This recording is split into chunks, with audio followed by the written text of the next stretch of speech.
Conoce junto con nosotros lo que pasa entre líneas y fronteras.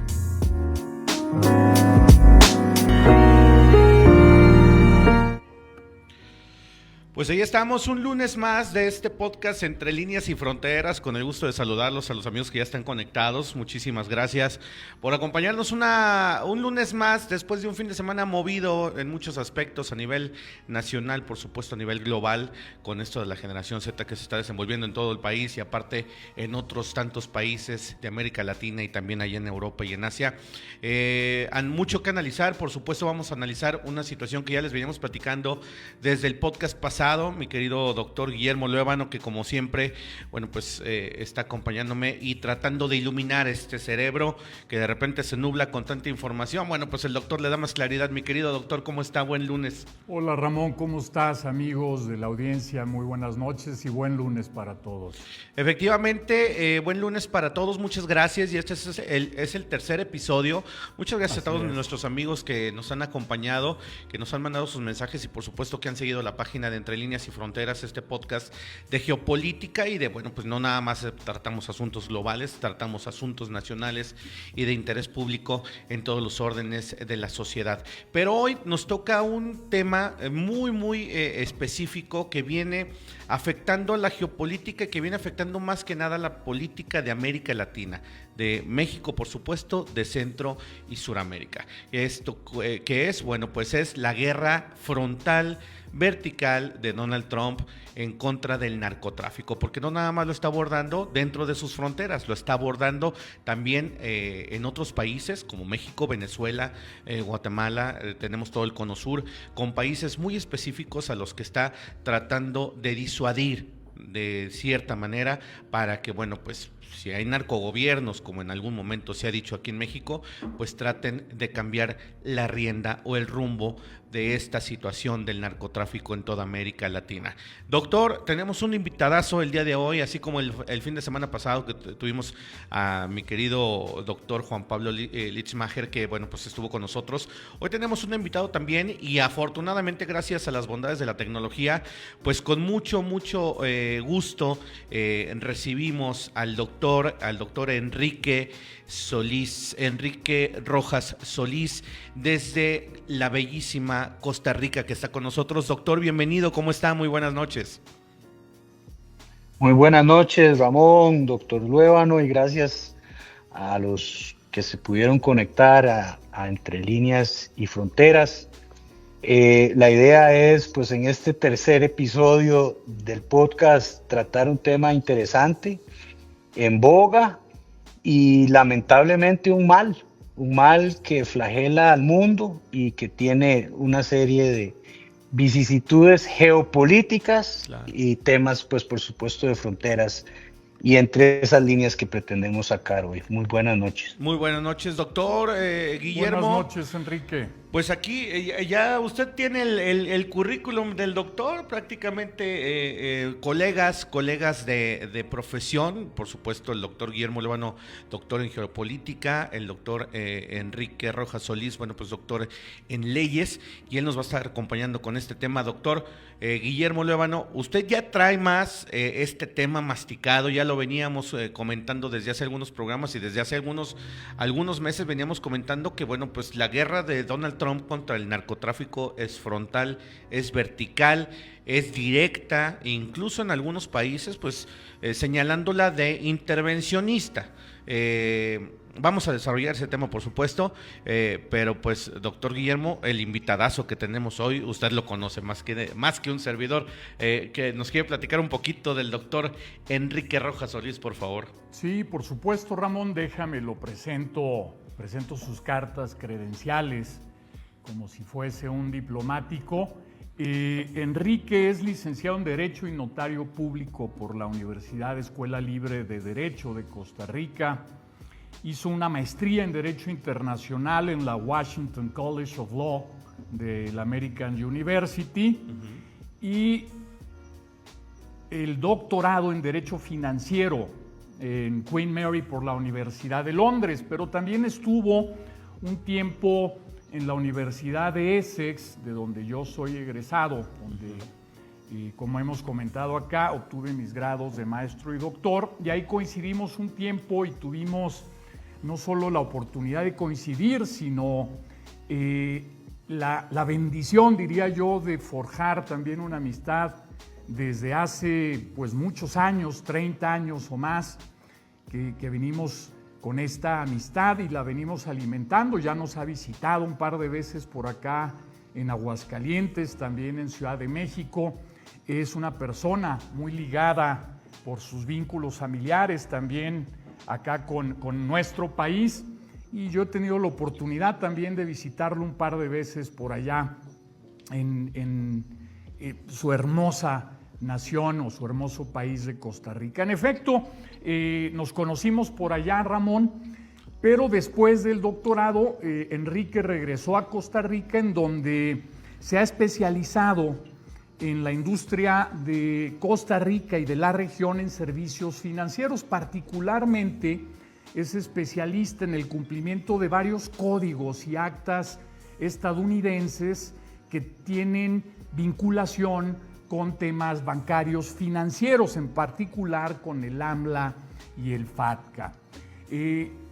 Digamos, ese sería a grosso modo la presentación de Enrique. Ya estaremos acá comentando. Si él gusta agregar algo, con todo gusto tiene el espacio, pero me gustaría también, Ramón, amigos, Enrique, si me permiten dar una pequeña introducción del tema que vamos a tocar. En efecto, como Ramón lo comentó, la política de Donald Trump, a diferencia de sus antecesores, con respecto a las organizaciones criminales, particularmente los cárteles de la droga, tanto mexicanos, centroamericanos y sudamericanos, ha cambiado, yo diría radicalmente, con respecto a las administraciones pasadas. ¿En qué ha cambiado? Yo diría que el enfoque es un enfoque de línea dura que se centra en un tema de militarización, tanto internamente, que sería en la frontera sur, como en la parte de México, Centro y Sudamérica. Es decir, la idea es presentar la fuerza militar para atacar a estas organizaciones criminales. Y este enfoque de línea dura le permite a la Casa Blanca tener una serie de herramientas legales, particularmente, que le permiten tener enfocarse de una manera más directa a las organizaciones criminales, y además de esto empezar a tocar otro tipo de temas. Es decir, este es como el eje de la política, pero cubre y toca otras aristas que iremos aquí mencionando. ¿Qué componentes toca esta política, este nuevo enfoque? El primero de ellos es trasladar o convertir a los cárteles de la droga en organizaciones terroristas extranjeras, y esto es importante porque le da al Departamento de Estado y a varias agencias, departamentos de los Estados Unidos, otro tipo de poder discrecional para actuar contra estas organizaciones terroristas extranjeras, dentro de las cuales están 6 en México, una en Salvador, otra en Venezuela, de las que nombró justamente en cuanto tomó posesión. Fue una de las órdenes ejecutivas que firmó el presidente Trump.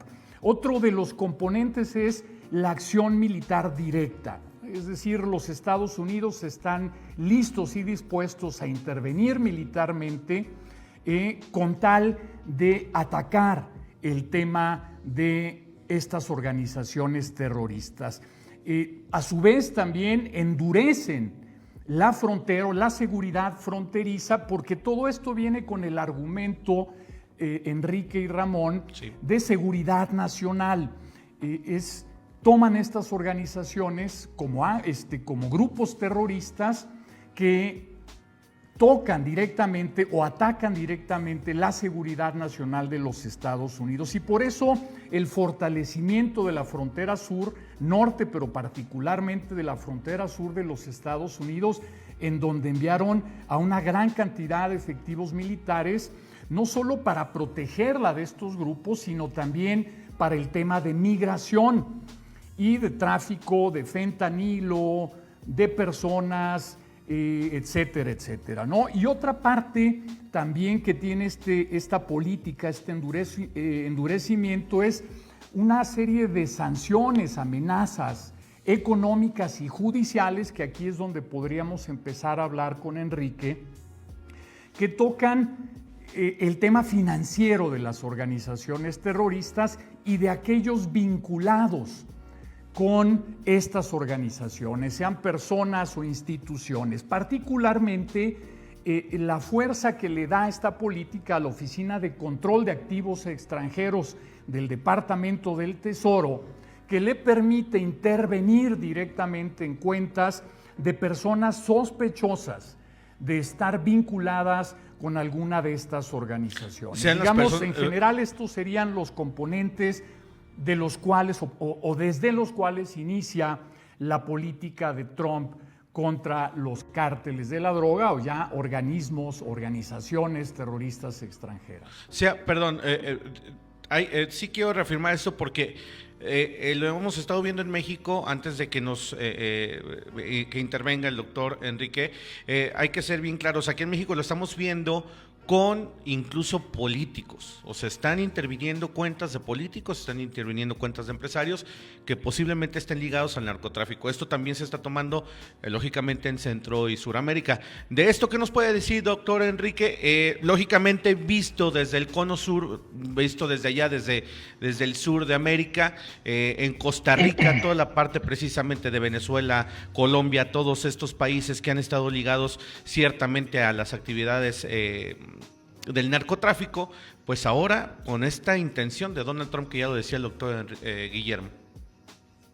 Sí, muchas gracias. Tal vez empecemos por el nombre del programa. Yo que soy un fan de los mapas y por ende de las fronteras y por ende de la geopolítica. La realidad es que Centroamérica o Mesoamérica, del río Grande para abajo, el río Bravo, es un puente, es un puente que conecta el cono sur, ahí sí, ¿verdad? Colombia, Venezuela, Perú, Bolivia, los países productores de la droga, con el país número 1 consumidor de esta, que es Estados Unidos. Y en esa franja de territorio, que no solo por ahí pasa el narco o el tráfico de estupefacientes, el tráfico de dineros ilícitos, el tráfico de personas, el tráfico hasta de especies silvestres. Es un camino, ¿verdad? Y toda la vida ha existido esa interacción entre el cono norte con el cono sur y los que estamos en el medio. Y los que estamos en el medio servimos de bodegaje, servimos de legitimación de capitales, y ahorita voy a hablar de un fenómeno, por lo menos aquí en Costa Rica, pero tal vez para empezar en eso, o sea, la forma en que está diseñado el continente obliga a una interacción, y no es de ahora, no es de Trump. Empecemos en 1990, finales de los 80, los cárteles, ¿verdad? En México, el caso de Caro Quintero, que se vino aquí a refugiar a Costa Rica. Después en 1900, en esos finales de los 80, 90. Después, y quiero aclarar algo, yo el fenómeno del narcotráfico lo veo desde el punto de vista de que para que la lucha contra el narcotráfico, más allá de lo que hablaba Guillermo, de las fronteras, de la militarización, de volar lanchas con drones, la única forma de erradicar el narcotráfico es congelarles las cuentas a los narcotraficantes. Entonces, por eso es que las entidades financieras juegan un rol importantísimo en esta lucha contra el narcotráfico. Entonces, primero fue el lavado de dinero por el narco de los cárteles en los finales de los 80, 90. Después vino el 11 de septiembre y aparece un nuevo delito de legitimación o de lavado de dinero, que es el financiamiento al terrorismo. y también otro que se llama financiamiento a la proliferación de armas de destrucción masiva. Después, en el 2020, empezamos con el tema de los ciberataques. Entonces ya los ciberataques que se pagaban con Bitcoin, otra forma de legitimar delitos. Entonces, dicho esto, nosotros a nivel de región tenemos unas particularidades homogéneas que vamos a discutir durante el podcast, pero que efectivamente la única forma de combatir el narcotráfico es no tanto desarticular una organización, porque ustedes saben, ya viene el segundo y el tercero, eso es como una organización corporativa con plan de sucesión claro, y si meten a la cárcel al narco, la esposa, la mamá, los hijos, todo, toman, digamos... Todos tienen que ver. Y no solo eso, los cuidan. Entonces meterlos a la cárcel no es la opción. Congelarles la plata sí. Nosotros veíamos un caso muy de hecho, acaba de ser noticia el fin de semana pasado. Detienen aquí, precisamente en Aguascalientes, al supuesto líder del cártel Jalisco Nueva Generación. Y era lo que decíamos y lo que decían muchos medios nacionales y locales, es que eso es una hidra. Es inútil cortar una cabeza porque salen 7, y esas 7 salen precisamente para tomar el mando, y no nada más como una cadena de sucesión, sino incluso haciendo guerra para tratar de cierta cabeza pues que quede al mando. Entonces es muy claro lo que dice el doctor Enrique, y creo yo, y tiene toda la razón, y creo yo que es uno de los puntos que muchos gobiernos no se animan a tocar, precisamente que son las finanzas de estos grupos delictivos. Nosotros aquí desde México podemos decirlo, posiblemente no le quieran entrar a ese tipo de toqueteo de las finanzas del narco, porque estamos hablando de que esas finanzas influyen en el Producto Interno Bruto de un país. Entonces estamos hablando que un país como México, que tiene cientos de miles de millones de dólares precisamente que entran por el narcotráfico, pues posiblemente esa sea una de las razones por las que los gobiernos no le entren a este tema, ¿no, doctor Guillermo? Sí, dos temas interesantes lo que comentan ambos, y déjenme, me aviento con una mucho más fuerte. La solución para acabar con el narcotráfico es la liberalización total y absoluta del consumo de las drogas. Esa es la solución. Se va a trasladar un problema de salud, no me cabe duda, pero si quieres acabar con el tema del narcotráfico, legaliza total y absolutamente el consumo de las drogas. Que es un tema al que no le quieren entrar los políticos. No, por supuesto, esto no se va a lograr. Por razones ideológicas fundamentalmente, pero quitando ese tema, que es el que yo creo que es la única solución, o la más rápida y viable, o más bien no viable, pero la más rápida, me gustaría abordar dos temas que comentaron, que es una sobre el trasiego, cuando habla aquí que de este puente que viene desde los países andinos hasta los Estados Unidos. Este puente de trasiego o este camino de trasiego de droga va contaminando a todos los estados por los que va pasando. ¿Sí? Bolivia, Perú, Colombia, Venezuela, en Centroamérica, México, hasta que llega a los Estados Unidos. ¿Por qué lo va contaminando? Porque en el camino se tiene que coaccionar o se tiene que sobornar a una serie de autoridades para que permitan el trasiego. Claro. Por un lado. Dos, es mucho el dinero que se va moviendo y se va quedando también parte de ese dinero en este tránsito, en este camino que va conduciendo hacia los Estados Unidos. Si bien es el destino final, también en el camino se van produciendo cosas y se va incluso mercadeando parte de la mercancía, porque también se va generando mercado conforme va avanzando. Entonces tiene muchas implicaciones el hecho del trasiego. Se ha querido cortar justamente parte de ese trasiego fue una de las ideas de la política del presidente Calderón contra el narcotráfico, de limitar el trasiego o tener el control del trasiego de la droga hacia los Estados Unidos, pero vimos que esto es mucho más complicado que solo eso, ¿no? Eso por un lado. Y dos, lo que comentabas, Ramón, el hecho de la cantidad de dinero que se maneja en torno a estas organizaciones criminales o, como las llama ahora esta política Trump, organismos terroristas extranjeros, es muy grande. Y esta es capaz de corromper a instituciones financieras, a personas de a pie, imagínate nada más, y a gobiernos. Hay que recordar que cuando se firma esta orden ejecutiva, en donde se nombran a estas organizaciones o a los cárteles de la droga como organizaciones terroristas extranjeras, en la explicación de esa orden ejecutiva se menciona claramente que muchas de estas organizaciones, en el caso de México, habían o casi gobernaban buena parte del territorio nacional. Es decir, asumían que estas organizaciones habían fragmentado el control y la autoridad del Estado mexicano sobre grandes partes del territorio nacional porque ya estaban bajo control de estas organizaciones terroristas extranjeras al haber corrompido a políticos de esos lugares para tener el control y la autoridad y la protección sobre esas regiones.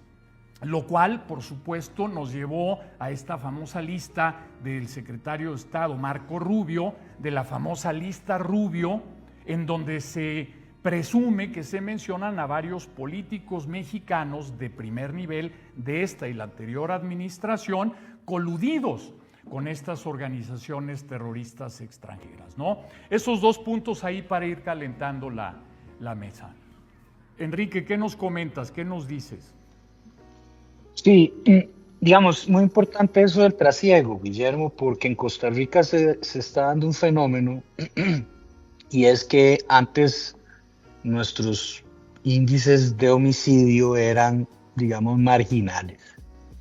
Y de los últimos 5 o 6 años para acá ha venido increciendo de una forma exponencial y es precisamente por eso, porque antes los cárteles dejaban la droga, enterraban el dinero. En un banco que yo trabajo, una vez me dijo una cajera, bueno, para un cliente me dijo una cajera, es que un día viera, doctor, llegó y los dólares olían a tierra, a humedad, por supuesto, porque estaban enterrados. Por eso es que el tema del efectivo es un tema crítico en este tema del riesgo. Y entonces, la forma en que la legitimación de capitales se aborda en Estados Unidos, quiero hacer una aclaración inicial. No solo es el tema del AML o de la legitimación de capitales o del lavado de dinero o de la lucha contra el narcotráfico, no es un tema de Trump, es un tema bipartidario. En eso sí se ponen de acuerdo demócratas y republicanos. Claro, por supuesto, Trump tiene su agudeza y su estilo frontal, militar, mediático, pero también está el diplomático. Entonces, volviendo al tema de lo que pasa por lo menos aquí en mi país, y ahorita hablamos de Nicaragua, de Honduras, de Guatemala, empezaron a pagarle a los empleados, a los del narco aquí, con droga, en vez de plata, además droga, y los empezaron a hacer narcocélulas y se matan por territorios. Y eso es muy, muy lamentable porque claramente los índices de este país están disparados y eso nunca ha sido algo aquí común, pero lamentablemente así es, y es por el narco, o sea, los que se matan son narcos. 2, el tema del narcotráfico o de la lucha de tanto Trump o del bipartisan, o del bipartidario en Estados Unidos, de los dos partidos, es que no es solo un tema de narcotráfico, el lavado de plata, es de corrupción, de fraude, de evasión fiscal, de una serie de delitos, porque la legitimación o el lavado de plata es el segundo, delito. El primero es lo que generó la fuente de riqueza ilícita. Entonces, por eso es que lo que conviene es atacar, porque si uno quiere tener éxito para luchar contra una organización criminal y llevarlos a justicia, necesita prueba. Los fiscales que luchan contra la legitimación, contra el lavado de dinero, requieren y no solo indicios, sino evidencia documental para perseguir el delito, congelar las cuentas, rematar los activos. Hemos visto fenómenos donde ya los esquemas de narcotráfico se han vuelto retail, y el ganado, el fútbol, los lavacars, las barberías, una serie de actividades vulnerables típicas de nuestra región, pero que lamentablemente, y con esto ya doy la palabra, lamentablemente este flagelo carcome a la sociedad. Porque ahora hasta los niños, cuando ven las narconovelas, quieren ser narcos. Ya no quieren ser médicos, no quieren ser arquitectos, no quieren ser abogados, quieren ser narcos. Y los que somos, digamos, los que estamos pulseándola, luchando en el régimen formal, no tenemos ventaja porque la vida es fácil, ¿verdad? Y para esa gente a costa de una serie de valores, etc. Entonces, ¿qué quiero decir con esto? Que más allá de la militarización de las fronteras, y ahorita que hablaste de la lista Rubio, vamos a hablar que aparte de esas acciones militares, aparte de congelar activos, se han dado una serie de presiones, porque justamente el gobierno de Trump, como muchos gobiernos de la región, están, digamos, demostrando el mismo patrón, donde el ejecutivo se subleva por encima del judicial y del legislativo, ¿verdad? Entonces, te dejo esa, Guillermo, para que comentes. Y volvemos a lo que pasó por lo menos aquí en mi país, que le quitaron la visa de Estados Unidos a varias figuras, incluido a un Nobel de la Paz. ¿Quieres comentar algo, Ramón? No. Digo, nada más acotar un poquito lo que dice el doctor Enrique. Un fenómeno que posiblemente para los costarricenses, para la región, a lo mejor, está señalando que desde los 90s, 80s, 90s ya se venía dando esta lucha, pero este fenómeno precisamente de la narcocultura, que lamentablemente está siendo ya un velo que está cayendo sobre toda América Latina, no nada más México. México desde los 80s vive sumergido en esa narcocultura. Hoy por hoy somos una sociedad más insensible, lamentablemente, a estos fenómenos, porque para nosotros ya es el pan de cada día, los descuartizados, los descabezados, el lavado de dinero, el blanqueamiento de dinero, o sea, todo esto ya es para nosotros el pan nuestro de cada día. Lo decía el doctor Enrique y lo dice bien, hay países en los que este fenómeno está siendo apenas conocido por la sociedad, y es lamentable porque estamos hablando de países con cierta riqueza, con cierta cultura, y que se están viendo cada vez más mermados. ¿Y por qué este trasiego del que mencionaban va dejando migajitas en cada país? Centroamérica lamentablemente tiene un índice de pobreza elevado. Estamos señalando Nicaragua, Belice, Guatemala, El Salvador. Estamos señalando países que han sido lamentablemente pobres la mayoría de su historia desde que se fundan estos países. Y hoy por hoy es donde el Tren de Aragua tiene más presencia.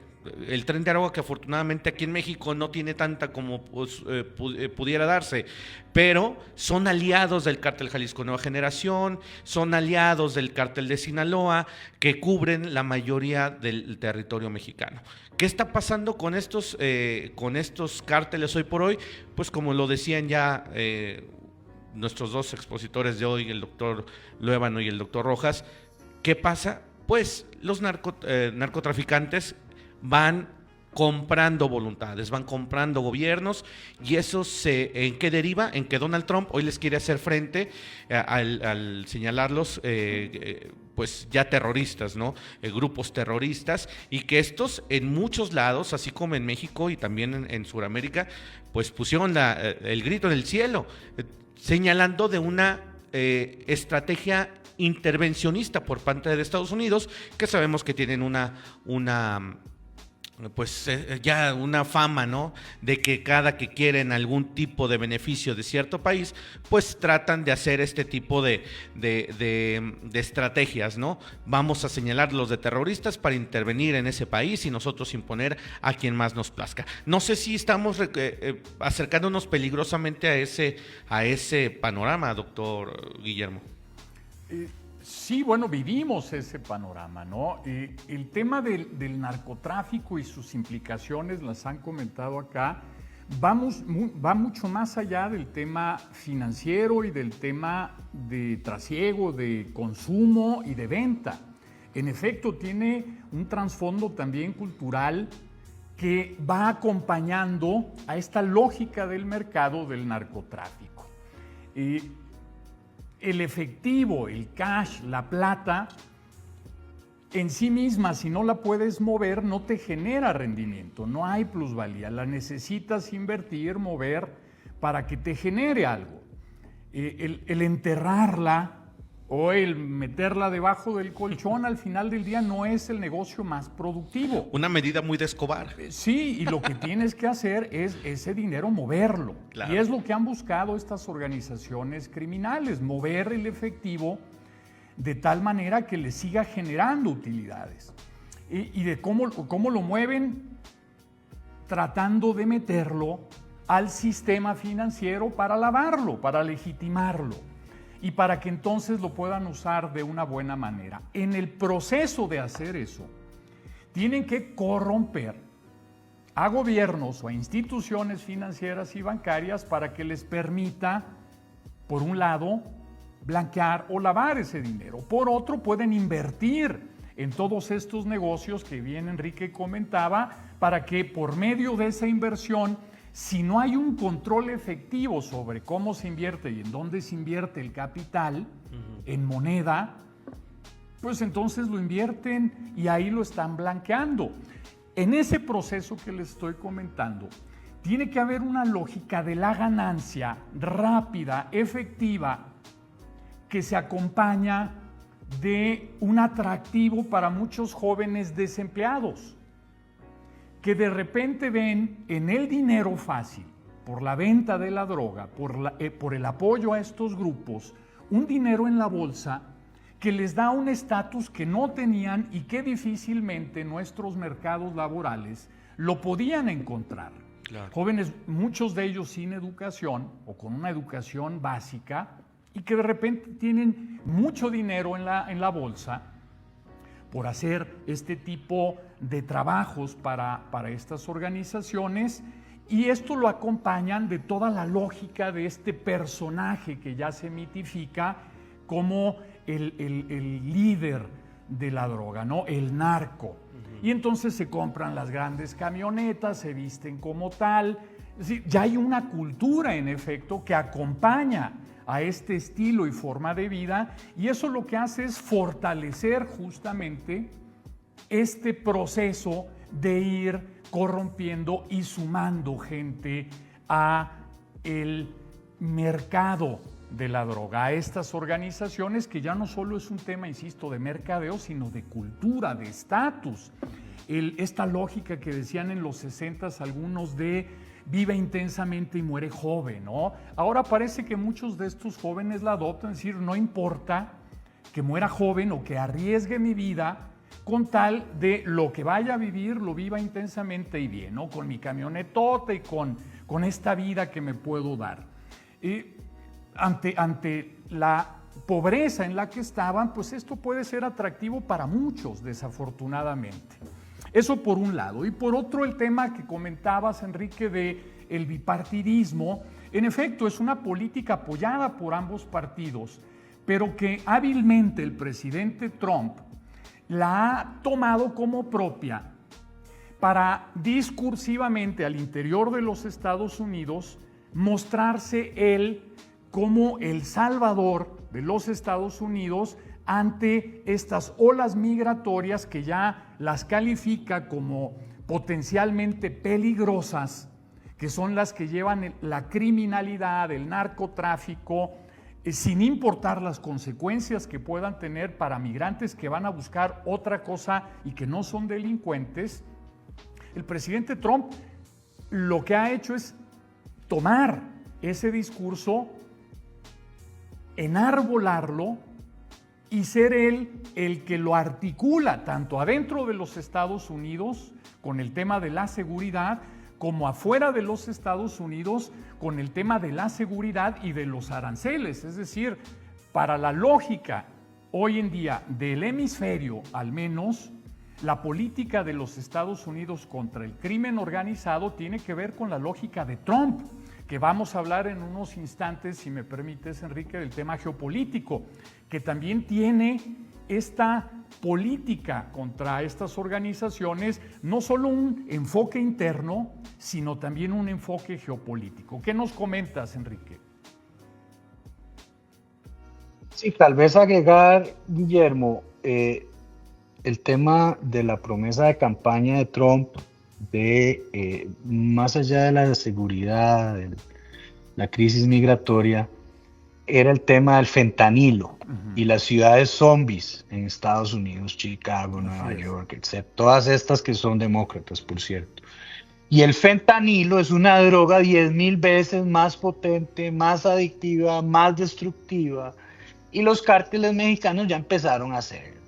Y ya esa es, digamos, la peor de las drogas que hay. Y justamente él prometió en campaña erradicar esas ciudades zombies y eliminar el ingreso del fentanilo, que no solo incluye nuestra región, sino que el fentanilo, el principal productor de fentanilo es China, ¿verdad? Entonces, ahí le sirvió mucho abrir esa guerra frontal contra el narcotráfico, pero con el enfoque del fentanilo para cumplir con su promesa de campaña, y le amarra muy bien con todo el tema migratorio, etcétera. Hay un tema importante y es que Estados Unidos, como país consumidor principalmente de la droga, digamos, fue el que inventó el lavado de dinero. ¿Usted sabe por qué se llama lavado de dinero, Guillermo? No, a ver, coméntenos, Enrique.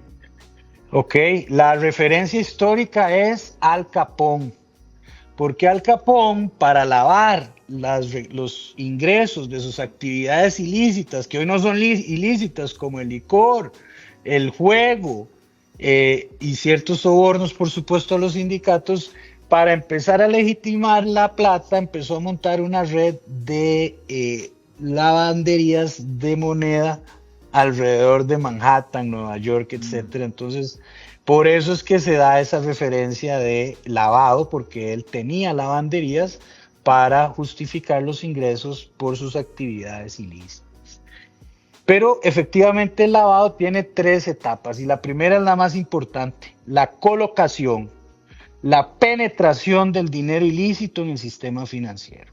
Ahí es por eso es que los bancos piden tanto conozca a su cliente, origen de fondos, de dónde viene esta plata, porque una vez que entra, ya pasamos a la segunda etapa, que es la estratificación. Y es como jugar con las copitas y la bolita de ping-pong. La pasan a una sociedad que se la devuelve a otra, que hace dividendos, y es una figura matriosca donde hay una sociedad dueña de otra sociedad. Entonces, ahí la trazabilidad del dinero para el fiscal se complica, porque entonces tiene que pedir levantar el secreto bancario en muchas entidades. Y ya la tercera etapa, después de la colocación o penetración, la estratificación, ya viene la integración. Y ahí es donde se mezclan los recursos ilícitos con recursos bien habidos. Y han habido una serie de escándalos de este tipo, por ejemplo, de corrupción. El caso de Perú y Panamá en Odebrecht y Brasil. El tema de Liberty Mutual, un caso gigante de lavado de dinero. Equipos de fútbol que los dueños pues fondean con plata mala vida. O sea, efectivamente, como bien decís, esa necesidad de lavar, de integrar y de ocultar tienta a la sociedad. Y por eso es que, repito, y aquí tal vez voy a hacer el traslado a lo que decía anteriormente, más allá de volar lanchas con drones en mar territorial o patrimonial, no importa, se va a seguir haciendo, lo va a seguir haciendo. Más allá de militarizar la frontera, más allá de incluir más sancionados en las listas OFAC, el tema del narcotráfico o el tema de Trump es que la lista Rubio, cuando asumió Estados Unidos, Mark Rubio vino a varios países de Centroamérica y me acuerdo que vino a Costa Rica. Y aquí nosotros tenemos un gobierno también donde el Poder Ejecutivo ha estado tratando de imponerse y de romper el esquema de los pesos y contrapesos de los tres poderes de Montesquieu. Entonces, en ese borderline llegó Mark Rubio y algo muy importante, en Costa Rica no existía la extradición. Usted no podía enviar a la cárcel a un costarricense a ningún lado. En Honduras sí, y un presidente hace como 3 años está, por cierto, preso en Estados Unidos, presidente de Honduras. En el caso del régimen de Ortega, aunque ustedes no lo crean, la incidencia de narcotráfico en Nicaragua es muy baja, muy baja.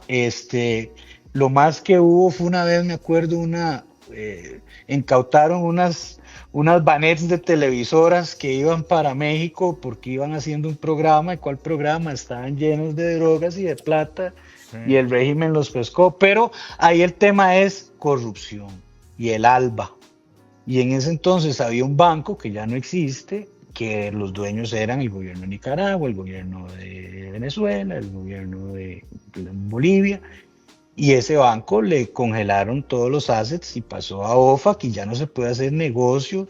Y por cierto, eran clientes míos y me tuvieron que pagar por PayPal porque estaban desconectados del SWIFT, del sistema integrado de transferencias. Entonces, repito, el tema no es solo la militarización, sino que Mark Rubio fue país por país abriendo temas como la extradición, como negarle visas a ciertos diputados, a ciertos políticos. Son medidas de presión legítimas porque un gobierno puede decidir a quién le da visa o no, permiso para entrar a un país.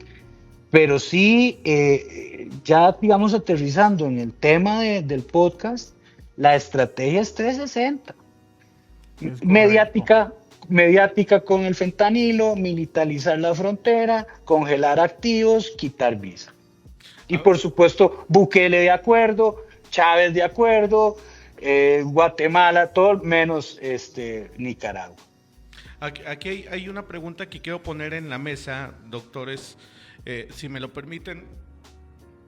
Aquí en México ya vimos que eso de quitar visas, pues lo minimizaron, ¿no? Señalaron que eran problemas burocráticos más que problemas de haberles encontrado algo a ciertos políticos, porque desde gobernadores hasta senadores, diputados, políticos, presidentes municipales han sido pues prácticamente baneados del país, prácticamente expulsados, no les dan visa, no se las renuevan.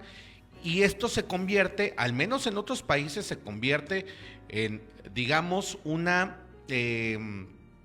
pues yo impongo esta sanción, pero te estoy marcando, es un branding, estoy marcándote como una persona que posiblemente, según mis investigaciones que Estados Unidos pues ha hecho exhaustivamente, estás ligado, coaligado o tienes algo que ver con el narcotráfico o con acciones ilícitas. Esta red entramada de políticos y de empresarios es extensa, o sea, es sumamente extensa.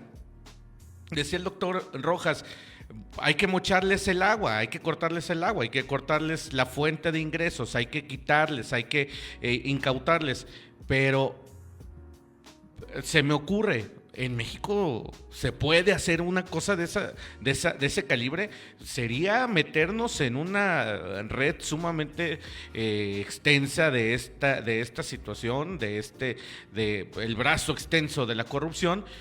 Y posiblemente se voltee el país de cabeza, porque estamos hablando que, como yo lo decía al principio, las finanzas del narcotráfico hoy por hoy forman parte importante del Producto Interno Bruto de nuestro país, mínimo de México. No me quiero imaginar de países donde ya lo tienen más internalizado, o sea, más interno, pues, como Colombia, ¿no? O sea, estamos hablando ya, si es Sudamérica, Colombia, que en su momento tuvieron finanzas fuertes precisamente por el blanqueado de dinero de tanto del gobierno, coaligado con los cárteles. Entonces, ¿se pudiera hacer una situación de estas, doctor Rojas, doctor Luevano? No me la imagino.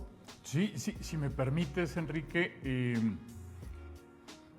el atacar al crimen organizado lo tienen claro, me parece a mí. No lo van a poder terminar en 4 años, en 3 años prácticamente que le falta a la administración Trump. Este es un problema tan grande y tan inserto ya en la economía, en la cultura, en la política de la región, que difícilmente se acaba en 3 años, 4 años o no sé cuántos más, ¿no? Mientras exista el consumo, va a haber los incentivos para que se le siga vendiendo y proveyendo de estas drogas. Y ya no solo el consumo en los Estados Unidos, sino en el resto del mundo y en todas estas partes o regiones por donde se trasiega la droga. El consumo en México ha crecido mucho justamente porque no todo lo que puede llegar a los Estados Unidos se queda atorado o guardado. Se busca abrir un mercado local para que también haya flujo. Entonces, el problema va mucho más allá del término de esta administración. Lo que yo creo que buscan hacer, impactando por esas vías, tanto el control de los políticos involucrados, como de los activos, como de las propias organizaciones, es tener el control, valga otra vez la palabra, de estas organizaciones criminales para saber cómo operan, dónde está el dinero, por dónde trasiegan. Lo que pasa en los Estados Unidos. ¿Sí? Todo el trasiego de drogas llega a los Estados Unidos y se mueve en los Estados Unidos. Alguien lo mueve internamente. ¿Por qué no tiene el mismo impacto pernicioso que allá existe o que existe aquí y no existe allá en términos de lucha entre organizaciones criminales, de corrupción al gobierno? Porque está mucho más controlado. No quiero decir que no exista, pero el Estado está por encima de las organizaciones criminales. El problema es cuando las organizaciones criminales se ponen a la par del Estado o inclusive por encima del Estado. Ahí ya no hay control. Ahí las que controlan ya son ellas. Es decir, el Estado por sí mismo, la territorialidad del Estado está fragmentada allá donde no tienen el control justamente de cómo operan y qué hacen estas organizaciones. Ahora, si esto se sabe que no lo vas a poder terminar en 3, 4 años, pero sí lo puedes controlar, lo que sí puedes hacer es ver qué tipo de beneficios políticos puedes conseguir a lo largo de la implementación de estas políticas. Y uno de ellos, y Marco Rubio es el arquitecto de eso, es el control geopolítico de la región, como bien lo comentaba Enrique. Y este control geopolítico es volver a tener una zona de influencia controlada, como es América, ante la penetración china. ¿Qué es lo que están haciendo? Expandir la frontera, o como llaman ellos, externalizar las fronteras o la seguridad. Ya no solo a la frontera, al límite fronterizo de los Estados Unidos con Canadá y con México, sino irlo expandiendo hasta la Patagonia. ¿Y cómo lo hacen? Teniendo el control de los estados por donde trasiega la droga. Allá donde no se pueda controlar ese estado, caso Venezuela, pues vamos a buscar la remoción del estado. Vamos a quitar a quien está para tratar de imponer a un Estado afín a nuestra política de una influencia global o hemisférica para tener un orden geopolítico, por lo menos en donde tu zona de influencia, América, la tengas perfectamente controlada. Hay estados que van a ser más complicados, como es el caso de Brasil, pero se puede negociar con ellos. Que muchos lo ven negativo. O sea, estamos hablando que la intervención en Venezuela muchos lo ven negativo. Al menos los de extrema izquierda señalan que esto es sumamente negativo porque Estados Unidos sigue con esta intención de intervenir en gobiernos que no son afines a ellos. Pero aquí es donde también se levanta otra duda y quiero ver qué me comenta el doctor Enrique Rojas. Esta duda va más guiada a qué tanto los otros países que están ya cerca de Venezuela apoyan esta intervención, porque ciertamente Venezuela y Nicolás Maduro a la cabeza han sido intervenidos porque se les ha no comprobado, pero en las investigaciones señalan que Nicolás Maduro incluso pudiera ser la cabeza de un cártel de la droga importante en América del Sur. Muchos señalan esto como información falsa y que sale de las agencias de Estados Unidos afines a Donald Trump, pero muchos otros señalan que pudiera ser el inicio de un cambio de régimen en Venezuela que le vendría bien a ese país. ¿Ustedes cómo lo ven más allá, doctor Enrique? Sí, vamos a ver, ahí la presión es China, ¿verdad? Que China tiene todo el control, hablando de esa palabra, del petróleo de Venezuela. Entonces ahí sí sería como la crisis de Cuba, de los misiles con los Kennedy, pero aquí abajo. Recordemos que el Cono Sur ha tenido un realineamiento hacia la izquierda, ¿verdad? Entonces, hasta con el mismo Petro de Colombia han habido sus chispazos. Y nosotros aquí en Costa Rica, no sé si allá la tienen también, pero tenemos una frase que dice: le hablo a Pedro para que escuche Juan. Sí. Entonces, todas esas acciones militares replican en todo, en el tema diplomático, en el tema financiero. La banca venezolana está aislada, Colombia no. Entonces, digamos, ellos efectivamente, como bien dice Guillermo, vuelven a un régimen de control y, ojo la ironía, con tarifas, con tarifas de castigo, pero, pero como en esta región somos yes man, entonces yes man, ¿verdad? Pero lo que sí quería decir, algo importante, es que la estrategia ha funcionado. O sea, uno para cambiar conductas tiene varias formas de hacerlo, construyendo puentes de entendimiento, invistiéndose con un poder que le da la responsabilidad de formar o no a alguien, o como decimos nosotros, agarrote aquí en Costa Rica.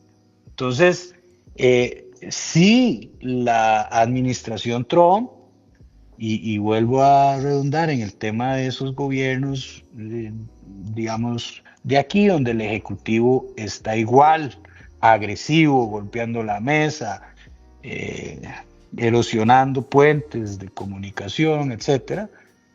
Pero la realidad de las cosas es que da miedo ver esas. Si yo soy parte de una organización de narcotráfico terrorista, ya ahora calificada efectivamente como una organización terrorista, y veo esos shots de la lancha, o yo soy una persona que ha infiltrado el narcotráfico con el narcoestado que se hablaba, y ahora usted lo pueden deportar, porque antes lo que pasaba con el Chapo pasaba en todo lado, iban a la cárcel a pasar como reyes, a ver el fútbol, a comer sabroso.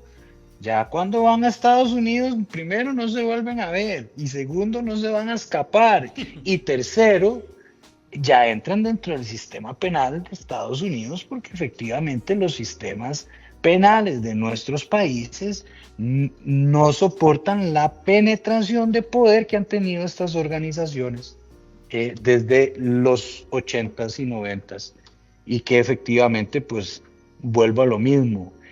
Estamos bendecidos, pero a la vez digamos, con la depositación geográfica de que siempre vamos a hacer un puente entre la producción y el consumo de todo, de la droga, de la plata, del bodegaje, etc. Sí, decías algo interesante, Enrique, que es la política le ha estado o le ha funcionado. Y en efecto, a estos meses de la administración Trump, si hacemos un recuento de los logros en términos de esta política contra las organizaciones criminales, los cárteles de la droga, ahora organismos u organizaciones terroristas extranjeras, sí ha funcionado, no solo contra ellas, sino contra sus activos, que esto lo sabes mejor tú. Es decir, ya les es más complicado el mover estos activos y tienen que aumentar su nivel de corrupción o su nivel de amenaza para estos gobiernos que no se dejan, funcionarios municipales, por ejemplo, en el caso de México, municipales o incluso estatales, que si antes no se dejaban corromper, ahora ante la amenaza que es mayor, acá acaban de matar hace unos días a un alcalde, el alcalde de Uruapan, estos grupos criminales. Es decir, tienen que escalar. Si les estás cortando la posibilidad de mover el capital, van a tener que escalar el nivel de amenaza, lo cual es riesgoso, porque lo vamos a ver en este corto plazo de que van a tener que ir escalando la violencia para ir logrando la penetración de ese capital. Pero esto es resultado justamente de esas políticas. Cuando Marco Rubio hace esta visita que comentas, Enrique, el primer país que toca es México. En México se esperaba que hubiera un acuerdo entre el gobierno mexicano y el de los Estados Unidos, que se firmara un acuerdo. Marco Rubio no lo quiso firmar. Al final, lo que se logró por iniciativa de Marco Rubio fue la integración de un grupo de alto nivel para trabajar justamente para atacar estas organizaciones terroristas extranjeras, las ubicadas en México, y se dice que ahí traía esta lista con estos nombres como para presionar y negociar desde la posición de fuerza, de decir, necesito logros. Los aranceles te los pateo 90 días más, pero necesito logros. ¿Y qué pasa al día siguiente, coincidentemente?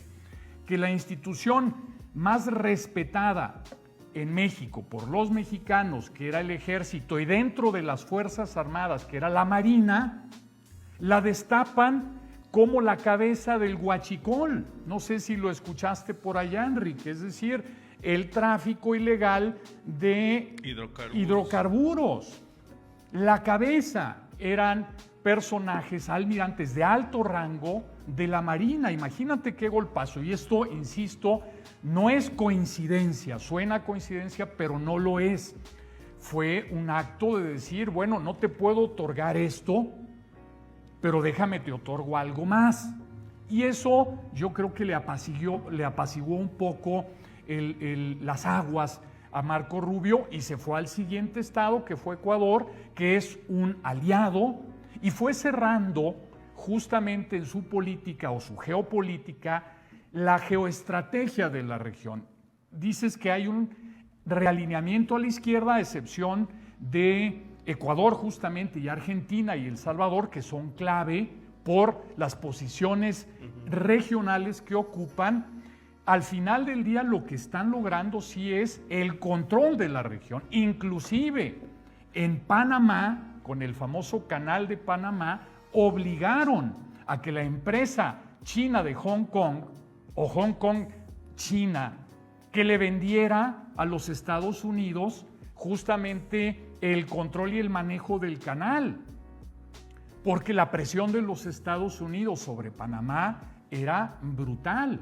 Y ya lo venimos observando, Ramón y Enrique, que cuando Trump se fija algo desde esta lógica del negociador alfa, lo busca y lo consigue.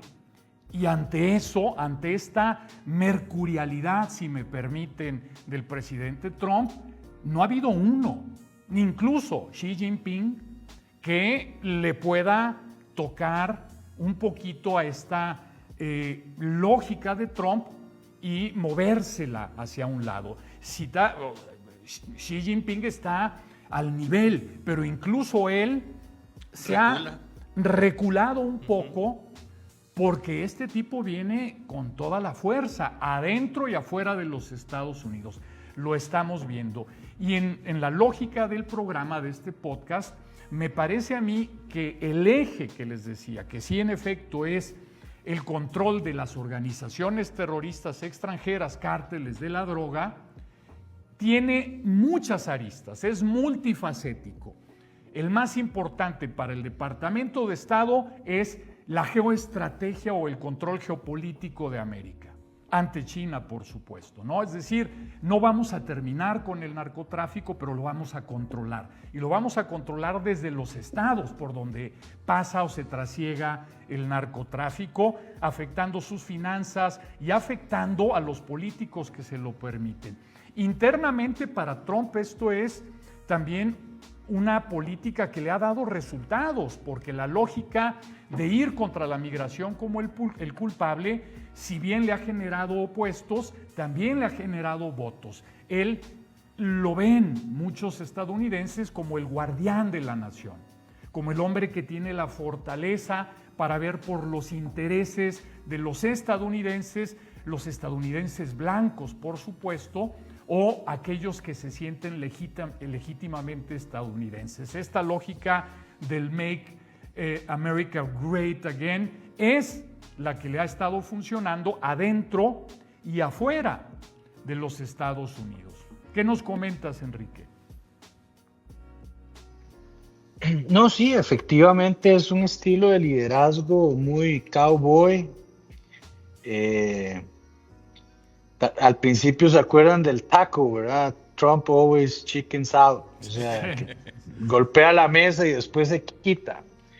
Pero desde su libro, o sea, esa es su forma, ese es su estilo, es mediático, es mano fuerte y eso le dio esa victoria en un segundo término donde viene con sangre en el ojo, como decimos, donde viene ya no a aprender, sino a resolver. Y ya eso es un tema aparte, pero las deficiencias del Partido Demócrata, tal vez con este nuevo resurgimiento del ala demócrata más socialista, por ejemplo, que vemos en Nueva York, correcto. Pero Trump efectivamente simboliza no solo el Bible Belt, los países, los estados de centro de Estados Unidos, tiene digamos el eje religioso, sí. Los .coms y todos los tech guys, y algo muy interesante también es que por un lado le ha funcionado, pero por otro lado ha debilitado programas con Dodge, ¿verdad? Que son esos recortes masivos y esas movilidades laborales, digamos, por voluntad.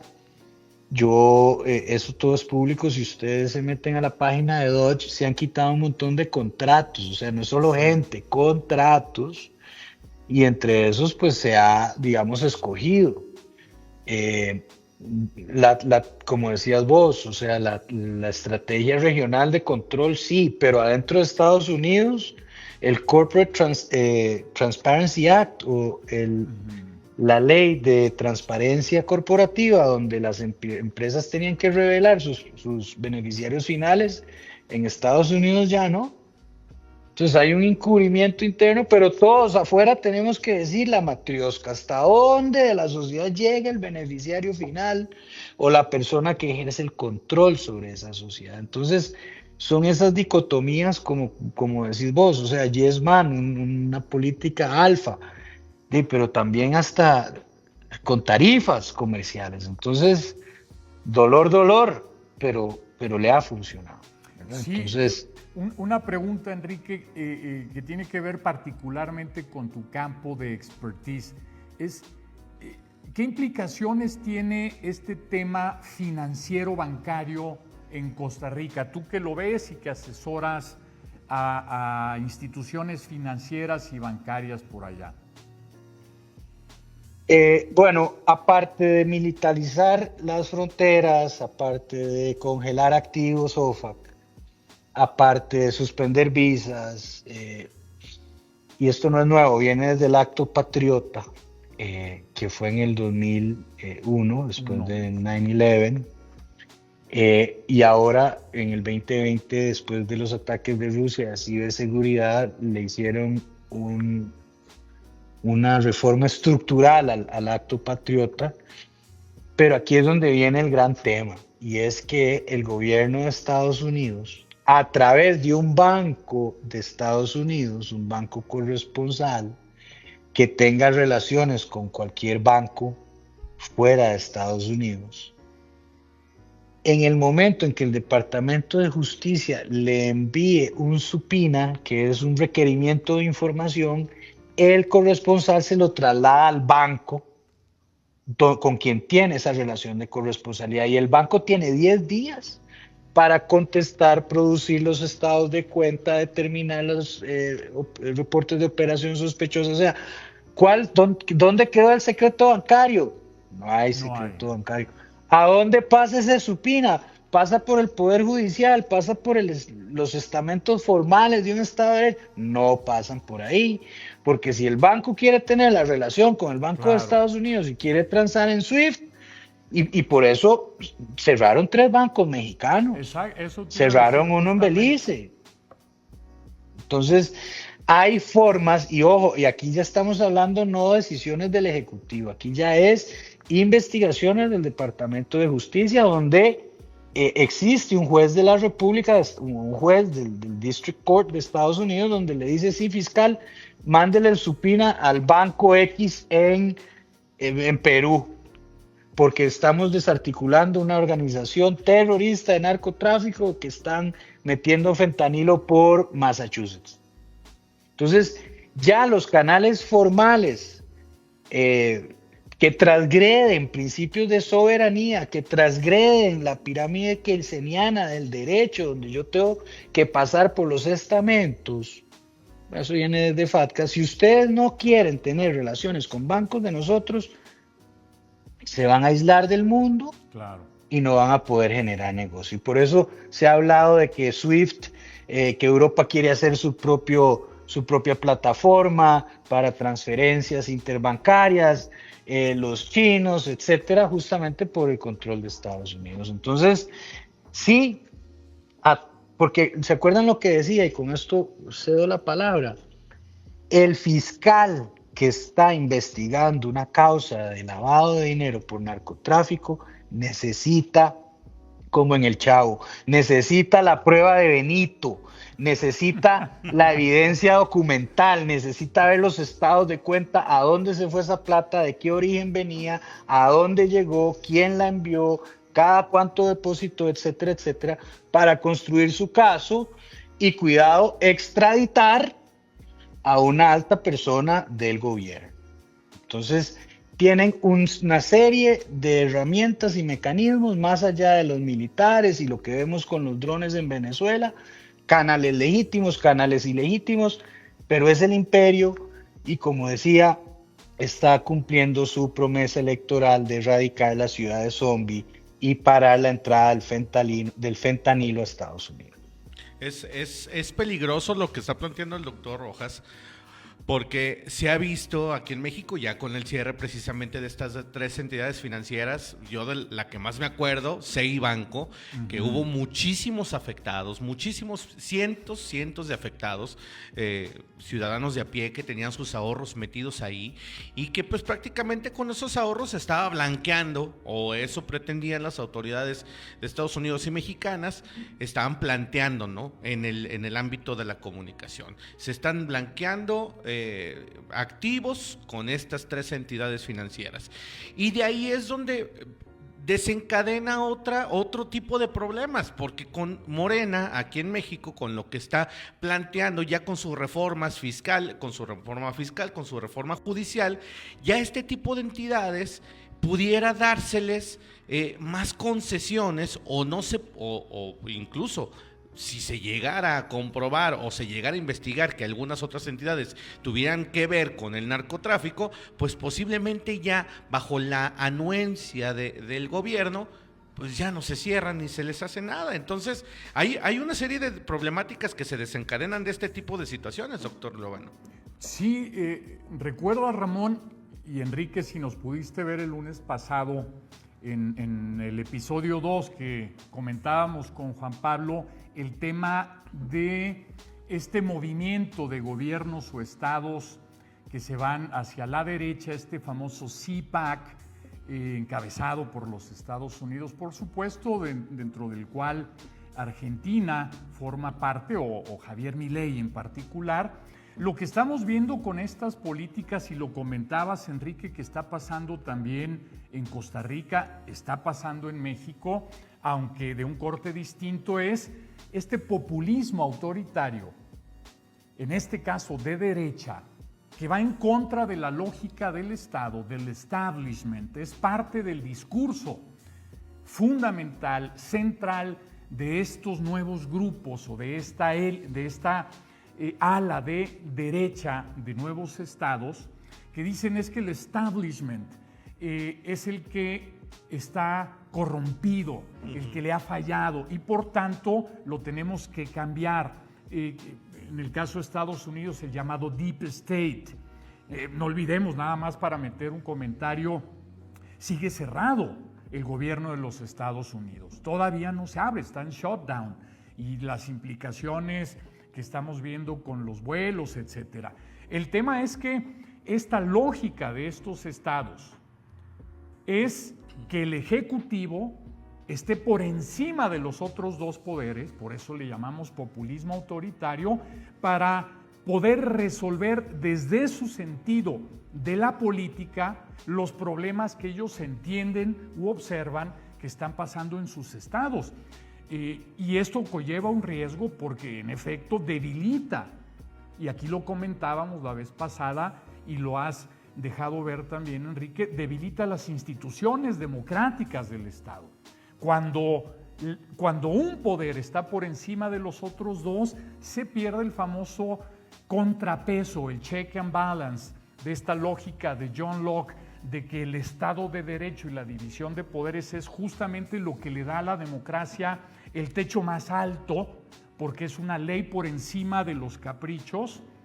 Pues ante la lógica de este grupo de izquierda y de derecha, porque en México Morena lo ha hecho y no es de derecha, o por lo menos eso dice en el discurso, aunque su lógica parece más populista de derecha que de izquierda, lo que están buscando hacer es ir por encima de las instituciones democráticas. No quiero decir desaparecerlas, pero sí controlarlas. Es decir, el Ejecutivo por encima de todos para tomar las decisiones clave. Y también la política de la lucha contra el narcotráfico va en ese sentido, es fortalecer al Ejecutivo. Tú decías de la Fiscalía. Pamela Bondi, la fiscal general, tiene las herramientas hoy en día para hacer lo que está haciendo porque se las ha otorgado el presidente Trump. Y lo está haciendo en territorio estadounidense y extraterritorialmente. Es decir, las agencias estadounidenses ya también tienen el poder extraterritorial para ejercer el control o la autoridad sobre otras instituciones fuera de, digamos, el dominio o la autoridad del Estado. Enrique, ¿qué nos rebotas? Sí, no, efectivamente, es preocupante. Justamente los checks and balances, pesos y contrapesos, pero cuando ya se incluye, digamos, un cuarto poder, que es el electoral, y ahí es donde la democracia se ve más amenazada, donde este tipo de liderazgos alfas, como vos decías, se quieren perpetuar a toda costa, y lo hemos visto en El Salvador, por ejemplo, por supuesto en Venezuela, en Nicaragua, Y esa es una de las principales preocupaciones que tienen los demócratas, y es que por aclamación popular o por el voto que es o el sufragio que es la única forma, se perpetúe Donald Trump, aunque ya está mayorcito y entrado en edad. Pero sí es muy grave, pero vamos a ver, para eso existen. O sea, de nada sirve si no los ponemos a prueba, si no hay un stress test en esos pesos y contrapesos, porque si no es de mentira y no nos vendamos simulacros. Hasta que hay efectivamente un estrés, la democracia, los estamentos de control democrático, la prensa, la gente, pues claramente tiene su incidencia. Pero ¿qué estamos viendo? Todo lo contrario. A la gente le gusta la mano dura, la gente ve un gran cambio, la gente ve los partidos ya añejos, por lo menos aquí en Costa Rica. Entonces, sí es preocupante, pero también la vida continúa y para eso están hechos estos contrapesos, del Poder Ejecutivo, el Poder Legislativo y el Poder Judicial. El cuarto poder es el Poder Electoral, pero digamos que entre los cuatro son un ecosistema que pueden sacar chispas entre ellos, que pueden haber invasiones en el potrero o en la finca de cada uno, pero el andamiaje es la Constitución. Y lo más importante, yo que soy abogado, nadie es perfecto. Las leyes no son la solución, Guillermo. La solución es que la gente consensuadamente, como Fuente Ovejuna, la cultura esté clara en que nadie se va a quedar aquí en el poder 15 años ni que fuéramos un país dictatorial si estamos en un régimen democrático. Bueno, Entonces, ese en el mejor, si me permite la interrupción, doctor, es en el mejor de los casos. Digo, en Costa Rica se está viviendo una situación a lo mejor diferente, pero aquí en México se está cambiando la constitución de raíz precisamente para perpetuar ahora al nuevo PRI, o sea, a Morena, al partido hoy por hoy en el régimen. Entonces, ahí es donde, como dice, a lo mejor echando a perder se aprende. Pero estamos hablando de una economía que es de las primeras 20 en el mundo, o sea, no es una economía pequeña, es una economía, me parece la última vez que lo veíamos en las tablas, la 11 del mundo a nivel global. Entonces es muy peligroso dejar precisamente lo que dice doctor, que yo estoy con usted, la experiencia, ¿no? Echando a perder se aprende, pero aquí en México estamos hablando de una economía que hoy por hoy está más frágil que nunca. Estamos doblando hoy por hoy la deuda externa, está al doble de lo que tenían, lo que la tenían el partido anterior, y puede ser peligroso, más para un país que tiene como aliado o como vecino a los Estados Unidos. Sí, sí. Tal vez, perdón, para aclarar, no es que echando a perder se aprende, sino que hay que estresar el equilibrio de poderes para que funcione. Y ya con esto te doy la palabra, Guillermo. ¿Cuál es el problema en el mediano largo plazo? Y es que se rompa el pacto social, ¿verdad? Y eso ya ahí sí estamos hablando de temas mayores, pero eso es algo que tal vez los doomers pensamos que es posible, y Dios quiera que sea así, pero hasta cierto punto llega ese estrés en el balance de los poderes. Sí, dos puntos, y si quieres con esto vamos ya cerrando, Ramón. No hay regímenes eternos, no importa el corte que tengan, no hay la eternidad en un régimen democrático, dictatorial.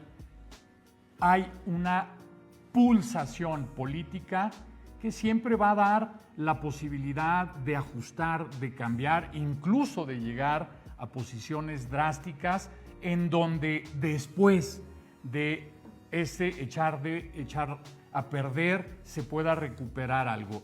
Yo no creo que estemos en ese punto. Me parece interesante esta lógica que mencionas de estresar las instituciones para ver realmente de qué están hechas. O sea, si estamos hablando de una democracia sólida, las instituciones van a sobrevivir ese estrés y van a salir fortalecidas. Y no es por la ley, en efecto, porque la ley al final es una construcción de hombres y de mujeres, es una construcción social. Pero lo que sí te da la ley es un parámetro, y ese parámetro se va a ir ajustando conforme también la sociedad se va ajustando y se va modificando.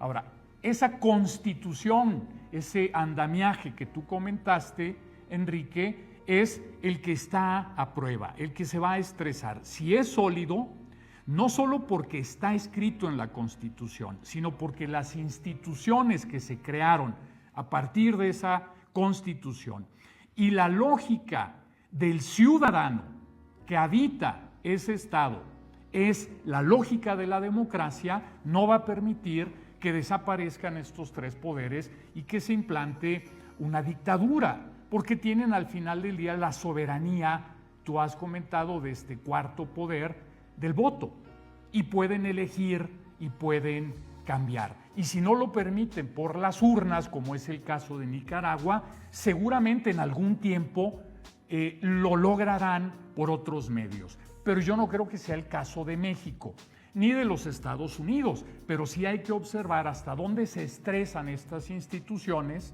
con estas políticas tan extremas que estamos viendo, para ver cómo salen fortalecidas. Y si no, al final del día, de lo que se trata, como lo comenté y lo he comentado antes, Ramón, es de que el Estado le sirva a la población.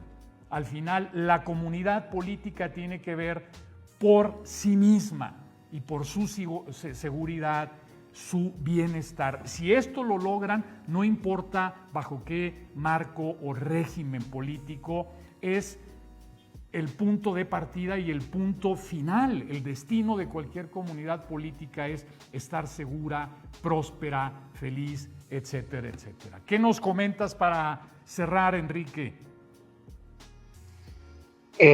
Agradecerles, Guillermo, Ramón, por la invitación. Ha sido una conversación amena, me ha gustado, he aprendido, me gusta el tema de la geopolítica.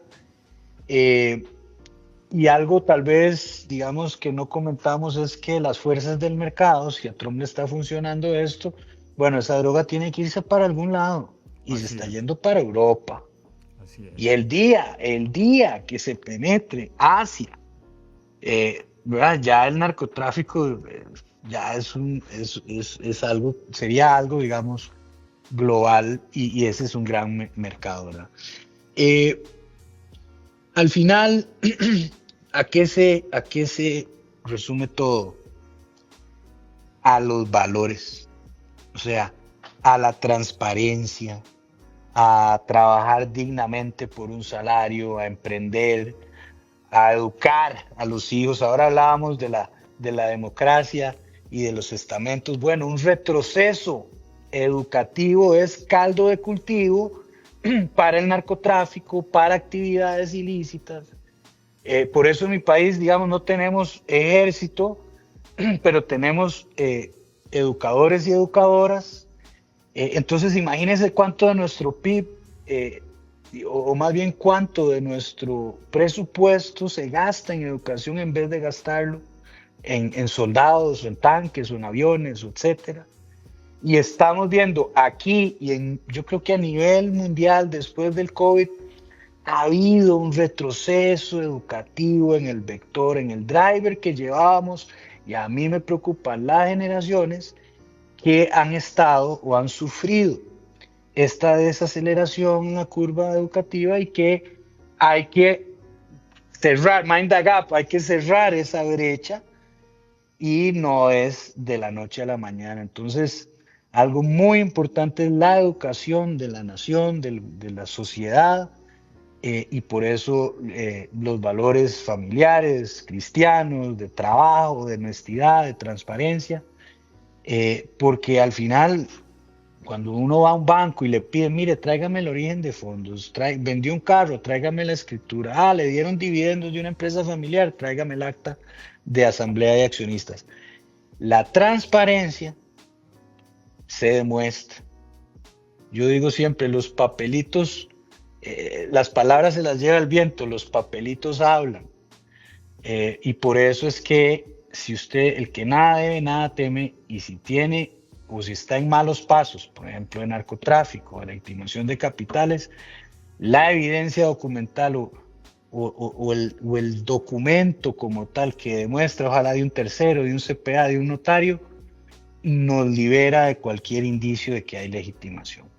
Entonces, por favor, sígame invitando. Yo con mucho gusto puedo seguir pues participando de esta charla con mi hermano Guillermo y ahora con Ramón. Un gusto de pues participar y quedamos en la mejor disposición y muy buenas noches para todos y todas aquellas que se pudieron conectar con nosotros. Gracias. Muchísimas gracias, doctor. Muchísimas gracias por sus intervenciones, por supuesto, muy brillantes y además pues clarifican el panorama precisamente tanto de pues esta intervención económica, digamos, financiera que tiene los Estados Unidos sobre el Cono Sur, sobre América del Sur, por supuesto, nuestros vecinos, naciones hermanas como Costa Rica, que poco a poco también están siendo golpeadas por el narcotráfico. Ya lo decía, un arma importante en contra de esta narcocultura es la contracultura, tratar de darle la contra a esta narcocultura que se ha venido infundiendo, que se ha venido plantando y enraizando en nuestra sociedad. Es sumamente importante, creo yo que tiene mucha razón en señalarlo. El arma más importante de una sociedad en contra de este tipo de situaciones, en contra de este tipo de acciones ilegales, es la educación, la cultura. Así es que le agradecemos mucho sus palabras, doctor Enrique Rojas Solís. Muchísimas gracias y por haber aceptado la invitación. Claro que no va a ser la última.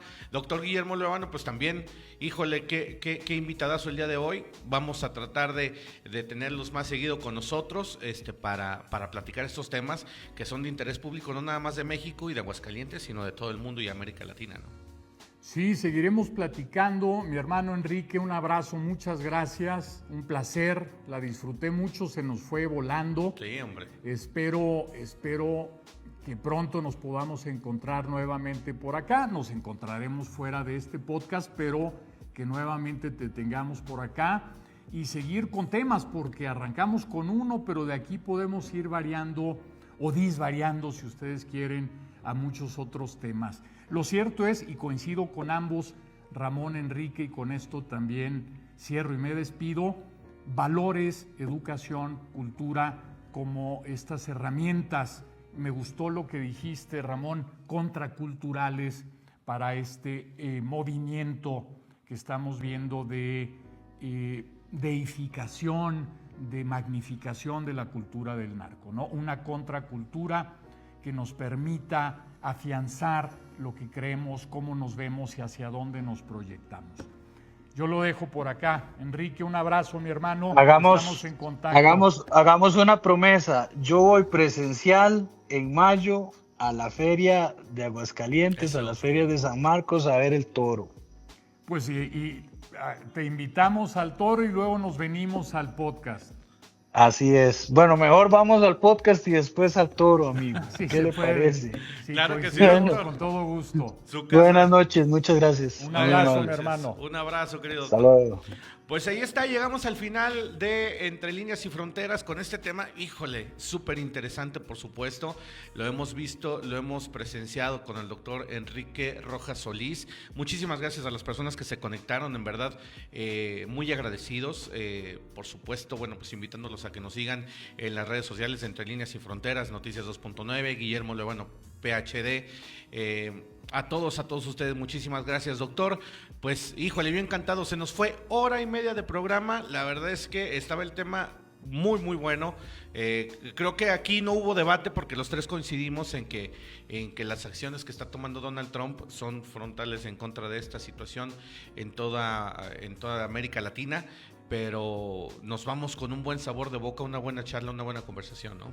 Sí, muy satisfecho, Ramón. Y en efecto es una política multifacética, no solo es el tema de las drogas, como lo comentamos acá, y da para mucho, porque ya ves, arrancamos con el tema central, que era la lucha contra el crimen organizado, y terminamos hablando de valores y democracia. Sí. Y creo que cuando sucede eso, Ramón, es porque estuvo a gusto y porque nos dio para seguir abordando y nos seguirá dando para tocar otros temas entre nosotros, con Enrique y con otros invitados que vayamos a tener o cuando estemos tú y yo por acá en el podcast. Efectivamente. Nosotros, mientras tanto, pues ya sabe, lo esperamos ahí en todas las redes sociales, como le comenté, Entre Líneas y Fronteras. Comparta, dele like a la página, Guillermo Luevano PhD. Oiga, que por cierto, muy buenos números que está levantando el doctor ahí con su video de Nayib Bukele. Vamos a estar planteando un tema también álgido para la próxima semana, posiblemente sea vamos a abordar igual también todo lo que está pasando allá en El Salvador, vamos a ver qué tema le traemos el próximo lunes, pero nosotros muy agradecidos, el doctor Guillermo Luevano y un servidor Ramón Tiscareño, les agradecemos muchísimo que hayan estado con nosotros en Entre Líneas y Fronteras. Nos vemos el próximo lunes, descanse, cuídese mucho, bonito inicio de semana. Doctor, vámonos. Buenas noches a todos, Ramón, buenas noches. Hasta luego, buenas noches. Gracias, chao.